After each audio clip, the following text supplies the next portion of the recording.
La devise européenne qui s'échange juste au-dessus des 1,05 face au dollar en baisse de 7% depuis le début de l'année. Va-t-on tout droit vers, c'est une question qu'on se pose, va-t-on tout droit vers la parité entre les deux monnaies, entre les deux devises? On en parle avec vous, Xavier Patrolin, bonjour. Bonjour David. Président d'Albatros Capital. Cette parité, pour ceux qui ont un petit peu de mémoire, elle remonte à quasiment à 20 ans, hein, c'est ça, On avait donc 1 euro pour 1 dollar, on peut le dire dans les deux sens d'ailleurs.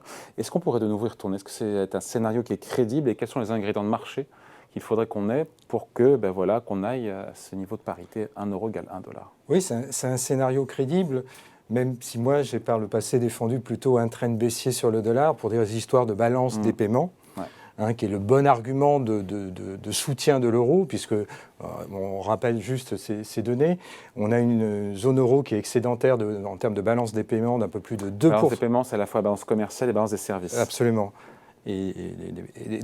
Excédentaire de 2%, d'un peu plus de 2% du PIB, et on a une économie américaine qui est déficitaire de plus de 4% du PIB. Donc logiquement, cette variable de fond devrait constituer un socle... Oui mais non. Oui mais non. Alors on va revenir sur le mais non et pourquoi.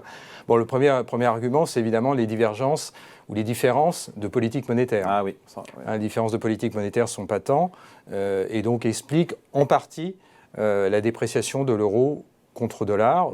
Le dollar est mieux rémunéré, quasiment 3% quand on investit dans des obligations souveraines américaines à 10 ans. Si on faisait la moyenne en zone euro, en mettant l'Allemagne, la France, on serait quoi? On serait à 0,1? On serait à 1? Oui, je sais pas. C'est théorique. Oui, c'est théorique. Non, on serait un peu plus. On serait à 0,03, 0,3. Sur le 10 ans, je parle. Sur 10 ans, oui, si on fait une moyenne pondérée, bien sûr. Ah oui, n'oublie pas les périphériques. La France est à 1,40. 1,40, donc on sera même au-delà, bien sûr, puisque tu vois, j'ai dit une bêtise. La France est à 1,40, donc la France est à peu près sur la moyenne pondérée. Donc on a un différentiel. Donc un dollar rémunéré à 3%, un euro qui est rémunéré à 1 et quelques. Et c'est encore plus spectaculaire sur les taux courts, évidemment. N'oublions pas que la zone euro est principalement le contributeur en termes de taux réels négatifs au niveau des souches mondiales. Oui. Le seul endroit où on voit des taux nominaux encore négatifs, c'est en zone euro, absolument. De moins en moins. Donc, le différentiel de politique monétaire est le facteur explicatif. On a d'un côté une détermination qui est accrue du côté de la politique monétaire américaine, on l'a vu avec les dernières déclarations de Jérôme Powell, et du côté européen, Christine Lagarde est pour le moins flottante. C'est la chouette qui ne sait pas trop, qui hésite entre la colombe et le faucon, et moralité, on est dans une situation d'attentisme. Donc ça, c'est le premier facteur. Voilà, et donc, parce que l'inflation globalement des deux côtés de l'Atlantique, c'est quasiment la même. Et bien c'est justement ça le problème. C'est ça le truc, c'est la combinaison. Si on se reporte en juin de l'année dernière, on était à 5,4 sur l'inflation américaine et 1,9 sur l'inflation européenne. Aujourd'hui, on est à 7,4. 7,5 en zone euro, 8,5 aux États-Unis. Voilà, 8,4 et 7,5. Ouais. Donc le différentiel s'est réduit alors que la politique monétaire, les anticipations sur la politique monétaire ne sont pas du tout les mêmes. Donc cette divergence est en train d'être supportée par... Je reviens à ma question, Xavier. Pour aller à la parité, on n'est pas loin, on a 5% de la parité. Qu'est-ce qu'il faut? Il faut que le contexte, au fond, il faut que l'économie allemande n'arrive pas à faire son switch, un substitut sur d'autres sources énergétiques que les sources énergétiques russes, premier facteur, que l'économie européenne, c'est peut-être l'une des conséquences, rentre progressivement en récession, et que donc il y a les trois conditions, et que donc la politique monétaire de la BCE ne puisse pas se corser pour combattre l'inflation. Au fond, que la BCE, face à ce dilemme énergétique récessif en Europe, ne puisse pas satisfaire son mandat. À ce moment-là, la divergence... La divergence entre les politiques monétaires européennes et américaines s'écartera encore plus, favorablement au dollar. Et on a vu le mouvement la semaine dernière. Le mouvement de la semaine dernière a accéléré sur les décisions de la Bulgarie, quand la Russie a coupé pour non-paiement en roubles son approvisionnement en gaz pour la Bulgarie et pour la Pologne. Immédiatement, le marché a vu les coups d'après, c'est-à-dire qu'au fond, c'est juste un atout qu'a donné Vladimir Poutine à l'Europe en lui expliquant, si vous continuez sur cette voie-là, moi je vais tout couper. Et donc ça annonce... Et pourquoi quand on coupe tout, ça fait baisser l'euro? Parce que tu provoques une récession. Il faut expliquer. Pourquoi ? Tout simplement parce que au fond, en faisant très court, l'économie européenne s'est construite au cours du XXe siècle sur une intégration entre sa base industrielle et les ressources, principalement les ressources énergétiques venant de l'ex-URSS de la Russie.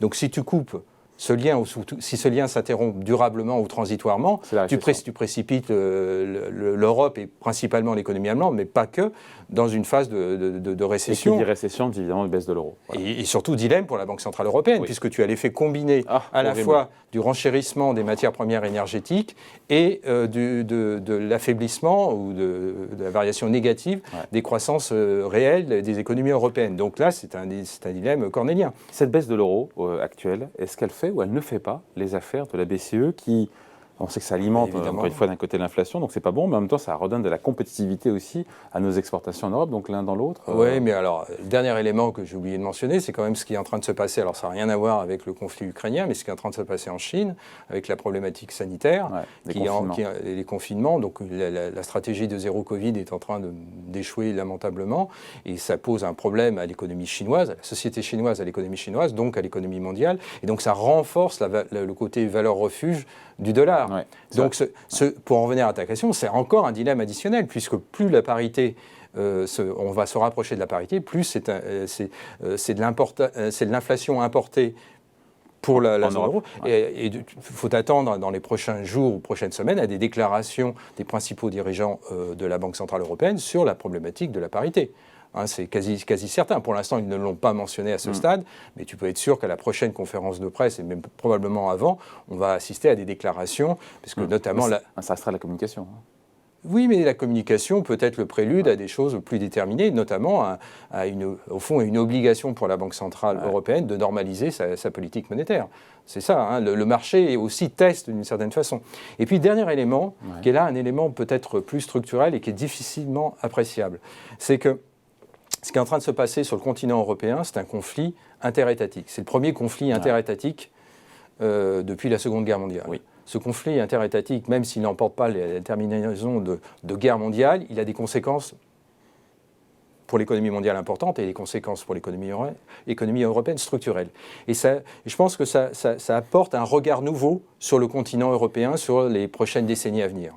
Tu peux avoir la solution Blue Sky, qui consiste à dire bon, tout ça n'est qu'un épiphénomène, et puis on va à un moment négocier, et puis on va retourner à une paix durable sur le continent européen, ou tu peux voir sous un autre angle comme le début d'une conflictualité structurelle sur le continent européen qui va poser des problèmes pour l'intégration européenne, pour l'économie européenne, et qui va surtout entraîner des mutations profondes dans les choix budgétaires, dans les choix économiques. Et ça, pour les marchés, pour la finance internationale, pour l'épargne mondiale, c'est plutôt un message de retrait, c'est pas un message incitateur. Donc, si tu veux, l'Europe peut sortir un peu affaibli du point de vue historique dans ses perspectives, puisqu'au fond, depuis la Seconde Guerre mondiale, on vivait dans une espèce d'illusion, si j'ose dire, d'un espèce de toit commun entre l'Europe de l'Ouest et l'Europe de l'Est, avec des points de conjonction, et qu'au fond, le doux commerce allait faciliter les convergences institutionnelles. Et c'est peut-être remis en cause. Et oui, c'est ça. Et donc ça, c'est un élément, pour le coup, structurel qui peut avoir une implication sur la parité euro-dollar et qui peut infléchir, au-delà des histoires de balance des paiements, des arguments qu'on a mentionnés, qui sont des arguments un peu court terme, qui peut donner une prime de risque sur l'euro et l'affaiblir. Et donc ça renforce le dilemme pour les gouverneurs de la BCE sur... Qu'est-ce qu'on fait ? Mais oui, parce qu'ils se sont privés de quasiment tous les outils. Ils n'ont plus qu'un outil, c'est la normalisation de tout, puisque je te rappelle que le PEPP arrive à échéance, c'est le programme de rachat qui était... d'urgence pandémique, les 1800 milliards dépensés par la BCE. Voilà. Et donc, si tu veux, tu as plusieurs objectifs qui sont en train d'apparaître. Tu as l'inflation, l'activité économique, et puis la solvabilité des États. Ah oui, ça c'est la dernière... c'est le dernier dilemme. Non. Ouais. Oui, parce que pour l'instant, il n'y a pas de sujet pour l'instant. Tu as choisi un sujet extrêmement compliqué. Les parités monétaires, c'est des milliers d'équations. Mais oui, c'est le dilemme. qui n'est pas un dilemme pour l'instant de voir les écarts, encore une fois, de coûts de financement des États européens diverger, comme on l'a pu voir. Et puis le bilan reste stationnaire. On n'est pas dans le tapering américain, c'est-à-dire dans le fait que le bilan va refluer. Le bilan va se stabiliser. Mais il y a quand même une interrogation sur ce choc qui est en train auquel sont confrontées les économies européennes, notamment celles qui sont sensibles au gaz russe. Et qui sont face à une mutation, à des choux, dans un temps extrêmement ramassé. Et donc ça, c'est un choc important. Donc c'est plutôt un choc récessif, choc inflationniste. Au moment où l'économie chinoise connaît des loupés, c'est le moins qu'on puisse dire. Et donc forcément, il ne faut pas être grand clair pour se dire que la zone américaine présente, du point de vue des vertus du change, surtout avec un Jérôme Powell qui est en train de prendre les costumes de Paul Walker, entre guillemets, peut-être qu'il le prend transitoirement, voilà, il ne faut pas... Oui, une nation continent qui a son indépendance énergétique, ce que nous exactement. Et donc tous ces éléments combinés font que se rapprocher de la parité n'est pas inenvisageable. On en est très proche et on pourrait peut-être même l'enfoncer si on avait une aggravation. On a eu la semaine dernière en Transnistrie des explosions, tout ce qui touche la Moldavie, donc qui est la crainte, au fond, rampante pour l'instant, non matérialisée, d'une contagion sur la frontière, sur les pays limitrophes. Et alors là, on changerait, on n'en est pas là. Non. Mais ces éléments-là, et d'ailleurs c'est frappant d'avoir vu la réélection d'Emmanuel Macron, qui n'a pas été saluée, entre guillemets, du point de vue de la parité euro-dollar, comme quoi la réélection était probablement largement anticipée, mais il n'y a eu aucune même au contraire, les événements ne sont pas liés, mais on a eu plutôt une accélération de la baisse, parce que d'autres événements sont venus se rajouter à cette problématique qui pèse sur la parité euro-dollar. Allez, merci beaucoup Annelies. Signé Xavier Patrolin, président d'Albatros Capital. Salut, merci beaucoup.